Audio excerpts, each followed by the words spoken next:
Hello बच्चों, कैसे हो। आज हम क्लास 11th का chapter first some basic concept in chemistry सबसे पहला टॉपिक लेंगे, मोल कॉन्सेप्ट। और मोल कॉन्सेप्ट समझने से पहले हमें सबसे पहले ये समझना पड़ेगा कि मोल क्या होता है। तो देखिए, मोल को डिफाइन करने का एक सबसे अच्छा तरीका है, बेसिक बात में जाते हैं। बेटा मैं आपसे कहूँगी 1 दर्जन केले का मतलब क्या होता है, तो आपका सीधा सा आंसर होगा कि जी 12 केले 1 दर्जन केले हो गए। तो ऐसे ही मैं कहूँ जी 1 मोल केले का मतलब क्या होगा, तो बेटा 1 मोल केले का मतलब ये है 6.022 10⁻23, यानी कि कुल मिला के एवोगैड्रो नंबर ही 1 मोल की क्वांटिटी होती है। 1 मोल के अंदर इतना नंबर प्रेजेंट होता है। तो बेटा सबसे पहले एक बात सुन लो कि 1 मोल की जो वैल्यू है वो किसके बराबर है, 6.022 10⁻23। हालांकि वैल्यू कई बुक्स में ऊपर नीचे हो सकती है थोड़ी बहुत, लेकिन जब हम मेन क्वांटिटी की बात करेंगे तो 6.022 10⁻23 आप लेकर के चलेंगे। तो हमें एक बात समझ में आ गई कि 1 मोल के अंदर इतनी वैल्यूज कंटेन रहती हैं, 6.022 10⁻23। अब मैं आपसे सबसे पहले इसके अंदर एक बात करूंगा कि हम मोल के मॉलिक्यूल्स को, एटम्स को किस तरीके से डिफाइन करते हैं। तो बेटा एक बात बता दूंगा आपको, किसी भी चीज का वेट ऑफ सब्सटेंस हम लेते हैं और इसको डिवाइड करते हैं। किससे डिवाइड करते हैं पता है इस चीज को, divided by molar mass. Divide करेंगे किससे, हम मोलर मास से डिवाइड करेंगे। तो बेटा यहां पर निकल के आता है नंबर ऑफ मोल्स। और मैंने आपको बताया था नंबर ऑफ मोल्स को याद रखना, मल्टीप्लाई करते हैं किस चीज से, एवोगैड्रो नंबर से। जब मल्टीप्लाई करते हैं तो वैल्यू निकल के आती है नंबर ऑफ मॉलिक्यूल्स की। तो यहां पर क्या आ जाएगा आपके पास में, नंबर ऑफ मॉलिक्यूल्स। लेकिन कब, जब मल्टीप्लाई करेंगे इसको Na से। और Na क्या होता है बेटा, यहां पर एवोगैड्रो नंबर होता है, 6.022 10⁻23। ये एवोगैड्रो नंबर की वैल्यू होती है। अच्छा मैं आपको सबसे पहले एक चीज बता देता हूं, वेट ऑफ सब्सटेंस को डिवाइड करेंगे किससे, हम मोलर मास से। तो बेटा क्या निकल के आएगा यहां पर, नंबर ऑफ मोल्स, जिसे एन से रिप्रेजेंट करते हैं, स्मॉल एन से। और अगर हम मल्टीप्लाई करें इसके अंदर एवोगैड्रो नंबर से, तो वैल्यू किसकी निकल के आती है, नंबर ऑफ मॉलिक्यूल्स की। अगर बाई चांस आपको नंबर ऑफ मॉलिक्यूल्स दे रखे हैं और आपको वेट ऑफ सब्सटेंस पूछा है, तो हमारा ये सारा जो ऑपरेशन है बिल्कुल अपोजिट हो जाएगा। यानी कि अगर आपको नंबर ऑफ मॉलिक्यूल्स दे रखे हैं और number of weight of substance पूछा गया है, तो यहां पर से ऊपर जाएंगे तो एवोगैड्रो नंबर का डिवाइड करेंगे, और नंबर ऑफ मोल से सब्सटेंस की तरफ जाएंगे तो यहां डिवाइड नहीं करेंगे, यहां मोलर मास का क्या करेंगे, हम मल्टीप्लाई करेंगे। अब सबसे बड़ी बात बता दूंगा आपको मैं, कुछ चीजों के एटॉमिक मास आपको याद रहने चाहिए, कम से कम 7-8 तो आप याद रख लीजिए, जो आपके लिए बहुत ज्यादा इंपॉर्टेंट है। जैसे मैं कहूं आपसे हाइड्रोजन कितना होता है 1, हीलियम का कितना होता है, हीलियम का होता है 4। मैं कहूं लिथियम तो लगभग होता है 6.9 के आसपास, अप्रोक्सीमेट लेते हैं इसको हम 7। और यहाँ लेते हैं हम कार्बन बेटा 12, ऑक्सीजन होता है 16, नाइट्रोजन होता है 14। अच्छा सोडियम होता है हमारे पास में 23, ठीक है।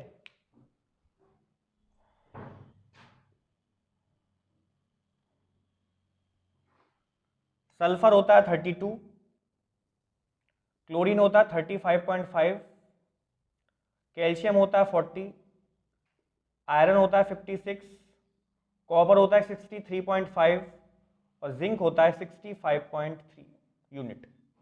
तो ये सारी वैल्यूज जो हैं वो हमारे पास में एटॉमिक मास को लेकर के हैं, मोलर मास को लेकर के हैं। तो मेरी बात आपको समझ में आ गई, बहुत अच्छे से क्लियर हो गई होगी ये बात। तो नंबर ऑफ मोल्स निकालने के लिए हम वेट ऑफ सब्सटेंस में डिवाइड करते हैं किस चीज का, मोलर मास का बेसिकली डिवाइड करते हैं। तो आइए इस पर हम ना 2-3 क्वेश्चन लेते हैं और इस टॉपिक को समझने की कोशिश करते हैं कि टॉपिक एक्चुअल में क्या है और हम इसके अंदर पढ़ना क्या है, न्यूमेरिकल किस तरीके से बेसिकली हमें सॉल्व करने हैं।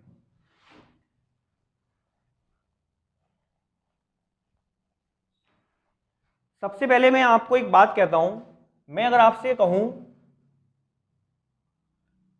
Calculate the number of molecules in 4 gram of NaOH, तो सीधी सीधी बात है बेटा, वेट ऑफ NaOH कितना है, कितना दे रखा है हमें, 4 ग्राम दे रखा है।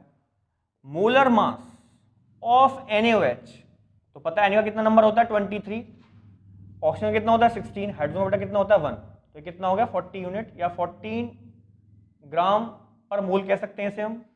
तो स्मॉल n क्या आएगा, वेट अपॉन मोलर मास, तो कितना है वेट 4 अपॉन कितना आ जाएगा ये 40, तो नंबर ऑफ मॉलिक्यूल्स कितने आएंगे, तो नंबर ऑफ मॉलिक्यूल्स आ जाएंगे बेटा number of moles into Na, मतलब एवोगैड्रो नंबर, तो कितना हो गया ये 4/40 इंटू 6.022 10⁻23, तो कह सकता हूं इसको मैं आगे सॉल्व करता हूं तो जो मेरा आंसर आएगा इसमें निकल के वो कितना आएगा,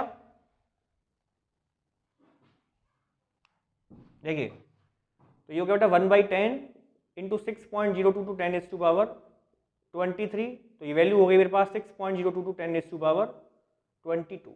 यहाँ तक की बात भी क्लियर हो गई। तो यहाँ पर कितने निकल आए बेटा, ये नंबर ऑफ मॉलिक्यूल्स आ गए 6.022 10⁻22 मॉलिक्यूल्स ऑफ NaOH। और याद रखना एक बात, कभी जब सब्जेक्टिव क्वेश्चन आता है ना तो आप इसकी नोट के लिए मॉलिक्यूल्स लिख के आएंगे, इलेक्ट्रॉन्स लिख के आएंगे, कुछ ना कुछ जो चीज़ पूछी गई है तो ये लिख के आएंगे मॉलिक्यूल्स इसकी नोट मानी जाएगी एक तरीके से। अच्छा, तो हमारे पास में ना ये क्वेश्चन क्लियर हो गया। अच्छा, अब मैं दूसरी बात आपसे कर दूं क्वेश्चन को लेके, calculate the number of moles of water in 1 kilogram of water. पानी के 1 किलो में पानी के कितने मोल्स होते हैं, तो देखो सीधा सीधा क्वेश्चन यहां दे रखा है बेटा, वेट ऑफ H2O कितना है यहां पर 1 kg, मतलब कितना हो गया ये 1000 ग्राम, और मोलर मास ऑफ H2O कितना हो गया मेरे पास में 2 + 16, कितना हो गया ये 18 ग्राम पर मोल। तो बेटा नंबर ऑफ मोल्स कितने हो गए 1000/18, तो ये हमारे पास जो आंसर आ गया 55.55 मोल्स। तो याद रखना ये वैल्यू तो बहुत इंपॉर्टेंट है, आगे तक काम करेगी। 55.55 मोल्स होते हैं पानी के, किसके अंदर 1 किलोग्राम ऑफ वाटर के अंदर। आपको इस चीज को तो कम से कम याद ही रख लेना है कि 55.55 मोल्स वाटर के होते हैं, किसके अंदर 1 किलोग्राम ऑफ वाटर के अंदर। 2-3 चीजों से ना और डिस्कस करने की कोशिश करते हैं यहाँ पर, और आपको एक टॉपिक क्लियर होगा कि हम क्या पढ़ रहे हैं आगे इसके अंदर। देखिए बेटा, अगर मैं आपसे ये कहूं यहां पर सीधी सीधी बात कि in which of the following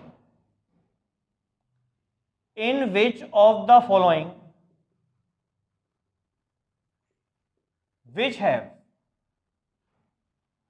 more number of molecules 0.5 mole of O2 और बात करूं मैं 0.4 मोल्स ऑफ O3, तो इन दोनों में से किसके पास मॉलिक्यूल्स ज्यादा होंगे।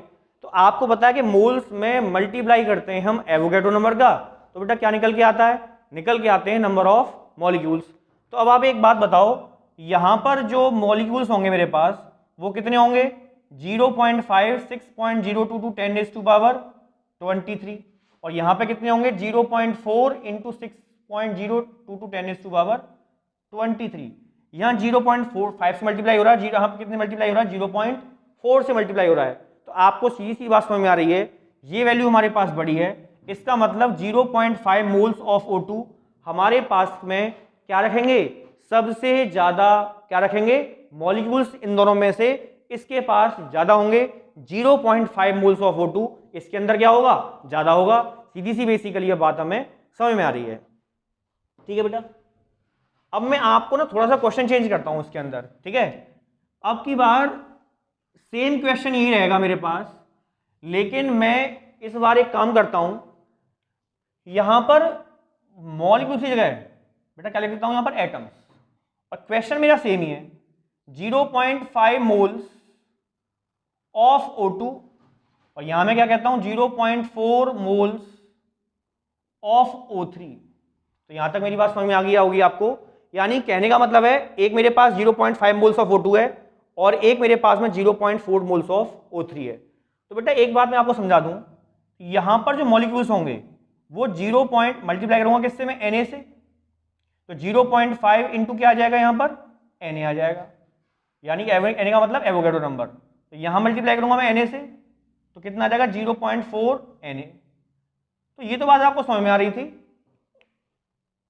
कि इसके पास में मॉलिक्यूल्स ज़्यादा हैं, बिल्कुल ठीक है। लेकिन बेटा इस मॉलिक्यूल, ऑक्सीजन का जो मॉलिक्यूल है O2, इसके पास 2 ऑक्सीजन के एटम है। तो अगर मैं एटम्स की बात करूं तो एक मॉलिक्यूल के पास 2 एटम है, तो इतने मॉलिक्यूल के पास कितने एटम हो जाएंगे? तो हम क्या करेंगे, इसके अंदर 0.5 में 2 का मल्टीप्लाई कर देंगे Na के अंदर। तो इसका मतलब जो यहां पर एटम्स आएंगे वो बराबर किसके आएंगे बेटा? Na के बराबर आएंगे। और यहां पर आपको पता है कि एक मॉलिक्यूल के पास में 3 एटम है, तो किससे मल्टीप्लाई करेंगे इसके अंदर हम? 0.4 इंटू Na और मल्टीप्लाई करेंगे इसके अंदर 3 से, तो यहां पर कितना आ जाएगा 1.2 Na। तो यानी कि यहां पर जो एटम्स निकल के आएंगे बेटा वो कितने आएंगे? वो हमारे पास आएंगे 1.2 Na। और यहां पर कितने आए? Na। तो नंबर ऑफ एटम्स इसके पास ज्यादा है, इसके पास मॉलिक्यूल्स इसके पास ज्यादा थे, इसके पास। क्योंकि बच्चों को ये कंफ्यूजन होता है जिसके पास मॉलिक्यूल्स ज्यादा उसके पास एटम्स ज्यादा, ऐसा कुछ भी नहीं है। हमें नंबर निकाल के देखना पड़ेगा किसके पास एटम्स ज्यादा, तो एटम्स इसके पास ज्यादा और मॉलिक्यूल्स इसके पास ज्यादा। हमें ये टॉपिक भी क्लियर हो गया। अब मैं आपको इसके बाद में एक टॉपिक को बताता हूं, थोड़ा सा आपको क्लियर होगा ये। और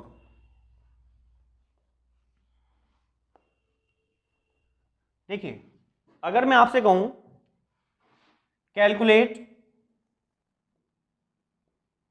calculate the number of oxygen atoms in 10.6 gram of Na2CO3, तो सबसे पहले हम क्या करेंगे बेटा? वेट ऑफ Na2CO3, तो बेटा कितना हो जाएगा हमारे पास में? 10.6 ग्राम हमें दे रखा है यहां पर। मोलर मास ऑफ Na2CO3 कितना है हमारे पास? देखिए Na का कितना नंबर होता है? 23 इंटू 2 प्लस 12 प्लस 48, तो 6 और 2 ये हो गया हमारे पास में 6, 106 ग्राम पर मोल। तो हमारी जो वैल्यू आएगी बेटा कितनी आ गई है? 106 ग्राम पर मोल आ गई। तो नंबर ऑफ मोल्स कैसे निकालेंगे हम? Weight upon molar mass. तो वेट कितना हमारे पास में? 10.6 अपॉन 106, तो वैल्यू कितनी आ गई हमारे पास में? 1/10। तो ये क्या है हमारे पास? नंबर ऑफ मोल्स आए। और नंबर ऑफ मॉलिक्यूल्स कैसे आएंगे? नंबर ऑफ मॉलिक्यूल्स, देखिए, तो number of moles into Avogadro number, तो कितना हो गया ये? 1/10 इंटू 6.022 10⁻23। ठीक है, मैं सॉल्व कर लेता हूं इस चीज को आगे। तो जब मैं इसको सॉल्व करूंगा ना तो कितना आ जाएगा ये वैल्यू? 6.022 10⁻22 molecules of Na2CO3। लेकिन क्वेश्चन मेरा ये नहीं था, ये तो मॉलिक्यूल्स निकल के आए और आपको सीधी सीधी बात पता है कि एटम्स कंबाइन करके बनाते हैं मॉलिक्यूल। तो 1 molecule of Na2CO3 contain 2 sodium atom, 1 carbon atom and 3 oxygen atom. अगर बाई चांस इस क्वेश्चन में आपसे पूछा होता कि टोटल एटम कितने आएंगे इसके अंदर, तो एक मॉलिक्यूल के पास 6 एटम है, तो इसमें होता 6 का मल्टीप्लाई। अब एक बात सुनो, तो आप क्या लिखोगे इसके अंदर कि 1 मॉलिक्यूल ऑफ Na2CO3 कंटेन कितने मॉलिक्यूल, कितने ऑक्सीजन एटम? ऑक्सीजन एटम तो ये हो जाएगा आपके पास में 3 ऑक्सीजन एटम। ठीक है, अच्छा, तो मॉलिक्यूल्स कितने मेरे पास? 6.022 10⁻22। तो ये वैल्यू कितनी हो जाएगी हमारे पास? तो 6.022 10⁻22 इंटू 3, वैल्यू आ जाएगी 18.066 इंटू 10⁻22 ऑक्सीजन एटम्स। आपको ये बात क्लियर हो गई होगी कि हमें मॉलिक्यूल्स के अंदर एटम्स कैसे निकालने हैं। तो सबसे पहले आप मोल्स वाले फॉर्मूले से निकालेंगे मॉलिक्यूल, और फिर जो भी चीज़ आपको दे रखी है वो चीज़ आप इसके अंदर निकालेंगे।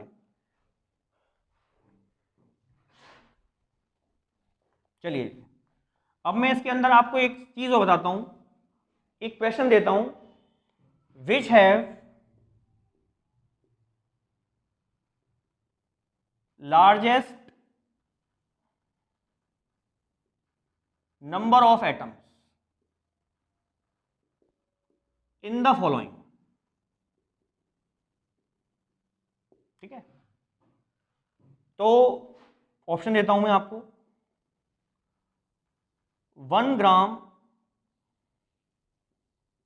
Of H2, 1 gram of N2,